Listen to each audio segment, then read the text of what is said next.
നമ്മളിന്ന് പരിചയപ്പെടാൻ പോകുന്നത് മഹേന്ദ്രയുടെ സ്കോർപിയോൻ്റെ മോഡലാണ്. നമുക്കറിയാം ഇന്നും ഒരുപാട് ഫാൻ ബേസുള്ളൊരു വാഹനം കൂടിയാണിത്.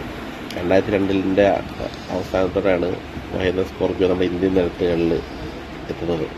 ആ സമയത്ത് ഇന്ത്യൻ SUV-കൾ വാഴുന്ന ഒരു വിപണിയിൽ വിപ്ലവം സൃഷ്ടിച്ച വാഹനം കൂടിയായിരുന്നു ഈ സ്കോർപിയോ. അതായത് മെയിൻ അതിൻ്റെ അഡ്വാൻറ്റേജ് വെച്ചാൽ പരിക്കൻ റോഡുകളിൽ മികച്ച ഡ്രൈവിംഗ് അനുഭവം തരുന്ന ഒരു വാഹനം കൂടി ആയതുകൊണ്ട് തന്നെ രാജ്യത്തെ ഏറ്റവും ജനപ്രിയമായ SUV ഒന്നായിട്ട് ഇത് മാറിയിട്ടുണ്ടായിരുന്നു.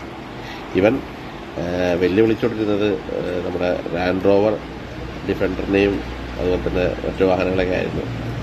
ഒരു കാലത്ത് ഞാൻ എടുക്കണം, എൻ്റെ പേഴ്സണൽ കാര്യത്തിൽ നോക്കുകയാണെങ്കിൽ ഞാൻ എടുക്കണം, എന്തെങ്കിലും കാലത്ത് വാഹനം എടുക്കുകയാണെങ്കിൽ അത് സ്കോർപിയോ മാത്രമേ എടുക്കുള്ളൂ എന്ന് ആഗ്രഹിച്ചൊരു കാലഘട്ടം ഉണ്ടായിരുന്നു.